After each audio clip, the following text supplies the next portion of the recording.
Hi there, this is the Alekhine trap in the Greco-Mason gambit of the Italian, although Chess Pace somehow classifies this as a two knights defense. It's taken from the game Alekhine against an unknown player from a game in 1911. e4 and e5, knight f3, knight c6, bishop c4 and bishop c5. The Italian, Alekhine played c3, aiming to play d4 in the center, where black's most common reply here is knight f6, which targets the e4 pawn. d4 is played anyway, and after e takes on d4, white can play c takes on d4, a common line, but could enter into this Greco gambit, or sometimes called the Greco-Mason gambit, with castles.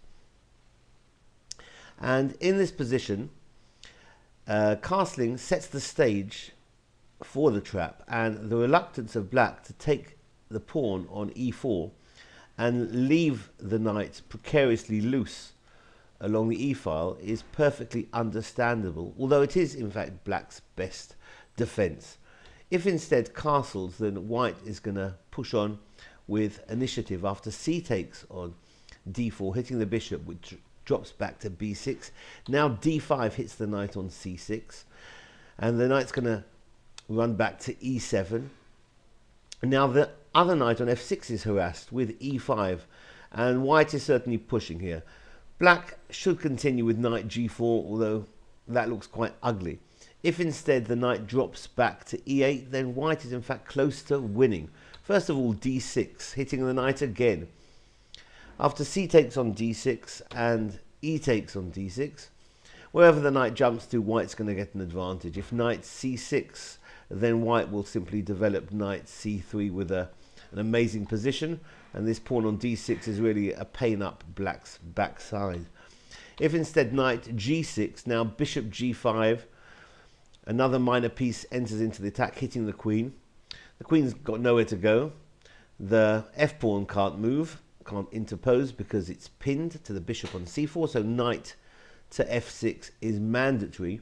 That's going to be followed with white developing his last minor piece, knight c3, and that knight is heading for d5, putting a really annoying pin on that knight on f6. So black's going to hit the bishop with h6, but rather than run with the bishop or trade on f6, white can play queen d3. In the game itself, Alekhine against this unknown player from 1911, Alekhine actually put the queen on c2 with the same idea, went on to win. Queen d3 perhaps is better, the idea being that the queen is hitting the knight on g6 because the pawn on f7 is pinned by the bishop on c4.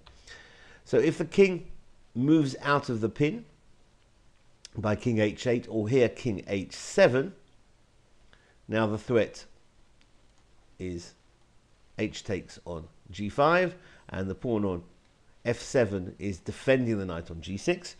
White now can simply take the pawn with a pseudo sacrifice, bishop takes on f7.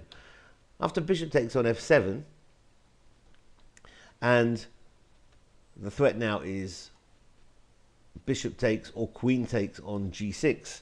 If rook takes on f7, now knight to e5, not only hitting the rook, but hitting this pin knight on g6. If black takes the bishop now, that's been hanging for some time on g5, then queen takes on g6, check, king g8, now the rook's going as well, queen takes on f7, and white is clearly winning. So this has been the Alekhine trap in the Greco gambit of the Italian. Thanks for watching. Bye-bye.